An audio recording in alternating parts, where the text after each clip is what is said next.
Hello there, everyone. Today I'm going to tell you a story that's going to stay with you. It's a place you might have heard of, but might have not known the full story behind it.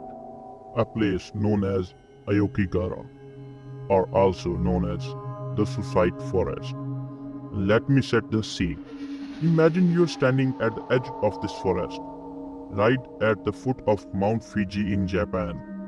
It's dense, like a wall of trees, so thick that it blocks out most of the sunlight. When you stand there, even just looking in, it feels like it's swallowing up every sound around. No wind, no birds, no rustling of leaves, just silence. And not just quiet, but a heavy silence, like it's piercing down on you. The air feels cold, even in summer. It's like stepping into a completely different world, a world that dead set on trapping you inside. Now the locals, they warn you. They know what this forest is, what it became. They'll say, don't go in there or turn back, because they know that once you are in Aokigahara, something happens to you, something unsettling. You start feeling like the forest is alive, like it's watching you, waiting for you to come closer. And once you are in the forest don't let you go easily. Say that for centuries, people have been drawn to Aokigahara in their darkest moments, coming here when they felt there was no other way. It's like the forest calls to them, pulls them in, promises them something. Peace, maybe? Or something else. To this day, it is said that hundreds of people go into the forest every year, intending never to come out. And here's where it gets even darker, because not all of them do. The forest has signs posted all around its entrance. They say things like, your life is precious, and think of your family. They're trying to remind people, trying to keep them from going too far inside the forest. But for those who ignore the signs, the forest has its own kind of welcome. I remember the story of a man who went in Aokigahara one evening. He said that he wasn't planning to stay long, just wanted to see it for himself, see if the stories were true. He took a flashlight and compass, and enough food to last a couple of hours. Just a quick walk, he told himself. But as soon as he stepped in, he knew something was wrong. The air felt heavier, thicker, and the deeper he went, the more it felt like something was following him, keeping just out of sight. The deeper he got, the more he started noticing things left behind by people who came before him. You see, throughout Aokigahara, you will find personal belongings scattered in the dirt, like vessels of those who never made it back.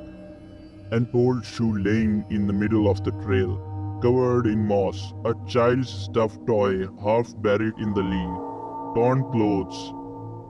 And sometimes he said that there were tents left abandoned, rotting and forgotten. It felt as if someone had set up the camps and then just vanished into thin air. He walked for what he thought was maybe an hour before he noticed a rope tied around a tree, leading off the main path and deeper into the forest. The rope was old, worn, covered in moss, but it went on and on and on, winding further into the darkness. He followed it with his eyes, but it is just kept disappearing between the trees. He didn't know what to make of it, but he had the nagging feeling that he was being led somewhere else. And then, when he heard it, a voice, faint almost like a whisper, just clear enough to make his blood run cold. It sounded like someone calling for help, but it was far away, too far, like it was drifting on the winds from miles away. But there was no wind. He told himself it was his mind playing tricks, but the voice came again, a little louder. This time it sounded sad, desperate. He said it felt like someone was out there, waiting for him, calling him, needing him to come closer. He tried to ignore it, tried to come back, But he couldn't. It was like something had grabbed hold of him, keeping him there, a strange pull that made him feel dizzy, like his feet were locked in place.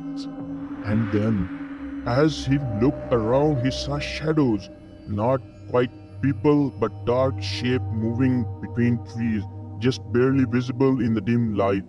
They were there, watching him, waiting for him to move. That was the moment when he knew he was in serious trouble. He forced himself to keep walking, hoping to find the way out, but every turn he took seemed to lead him deeper in. No matter where he looked, the trees all seemed the same, like there was shifting somewhere, moving just enough to keep him from finding the path he had came in on. His compass wouldn't work.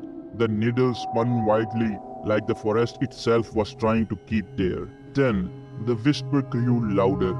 Now he was hearing voices all around him. Not just one, but many. Men, women, even children. And they all sounded sad, desperate, like they were trapped and begging him to help them. But their words, they didn't make sense. They were twisted, broken, like they were coming from a sound, a far away sound. And the longer he listened, the more he started to feel like the voices weren't asking him for help. No, they were trying to drag him in, calling him to come closer, to join them. He says he felt a hand on his shoulder, ice cold, squeezing just enough to send a shock through his body. He turned, expecting to see someone there.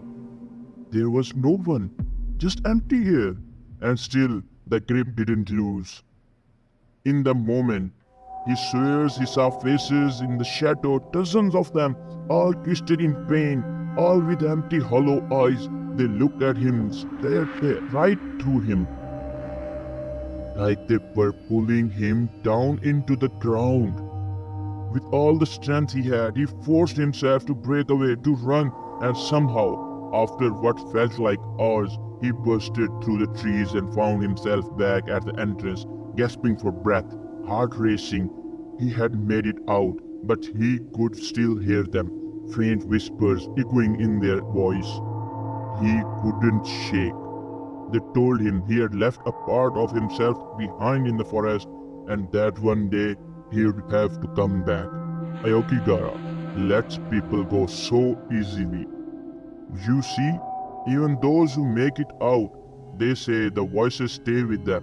They hear whispers, they see shadows moving just out of sight, like a reminder that the forest hasn't forgotten. So, if you even find yourself near the base of Mount Fiji, remember this story.